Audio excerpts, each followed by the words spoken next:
And welcome to Adam and Jake on the Movies. I am Jake. And I'm Adam. And every week we pick a different movie and we watch a little bit of that. Well, no, we watch the whole movie. And then we talk a little bit about the film and answer a few questions about it.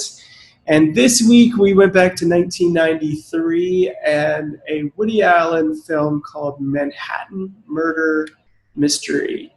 Directed by Woody Allen, written by Woody Allen and Marshall Brickman. Yep. Starring Woody Allen, Diane Keaton.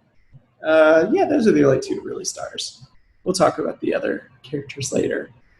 Do you have a synopsis for us? Yeah, it's about a Manhattan murder mystery. It's about a middle-aged couple that suspects foul play when their neighbor's wife suddenly drops dead.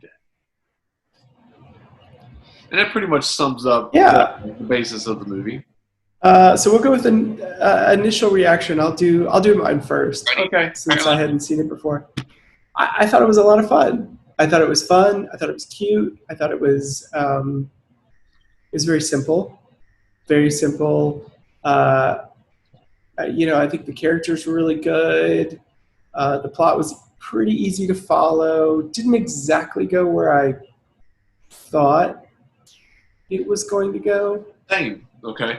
But I liked it. I definitely enjoyed the film. Yeah. It was. I'd seen a couple of Woody Allen movies before this one, but at the time I was trying to watch as many as I could. So this one made me laugh a couple times because of the funny dialogue between Woody Allen and Diane Keaton, their characters, and how she's really gung-ho on trying to get into this mystery, and something's happened to the neighbors and he's kind of reserved and doesn't want anything to do with it.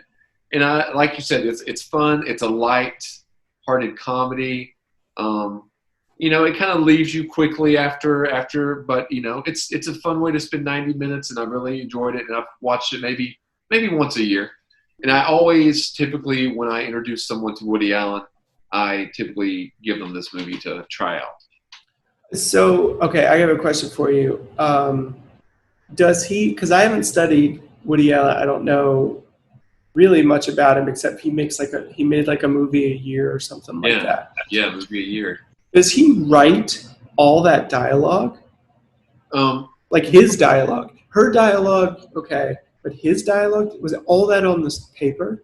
What he typically does, and there's a good documentary about Woody Allen that came out in 2011, is he'll go and he'll handwrite every single thing, usually on a yellow pad, and then he'll sometimes cut pieces out. It's very caveman-ish the way he does it, and then he'll type it out on this typewriter that he's had, I think he said, since 1941 or 51. It's a German typewriter.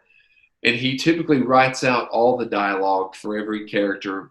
However, when they shoot, he's not opposed for the other actors and actresses to get where they need to go as long as they follow the path that he's created.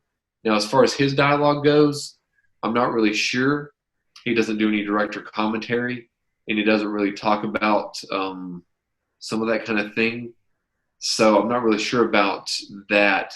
But as far as his writing process goes, I've heard him say that the actor or actress might be able to get it there better than I could ever write the dialogue, and I don't want to stand in their way. He's a very standoffish director, from every interview that I've read.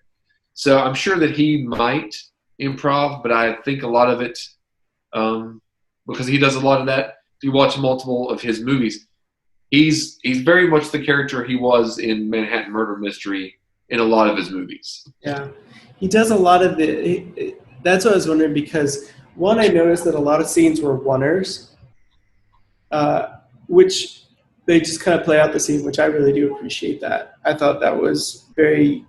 I think it's clever to see them carry a scene while just doing the oneers. Right. But two, he just talks under his breath all the time, and I'm thinking to myself, there's no way he is writing all of this dialogue, memorizing all of this dialogue, and delivering all, and it's all in oneers. I'm like, he's got to have an idea of what he's going to say and where the scene's going. And kind of just fill in the blanks. And just kind of go with, I'm sure I would say he probably does write it out. He does write out dialogue, but then he just fluffs it as he speaks it. Because he knows it so well. I mean, it's coming from his head, so yeah, understands it. So anyway, that was like, I'm with the amount of dialogue he uses, it's crazy. Yeah, I had never really thought about that before, so that's a really good point you brought up.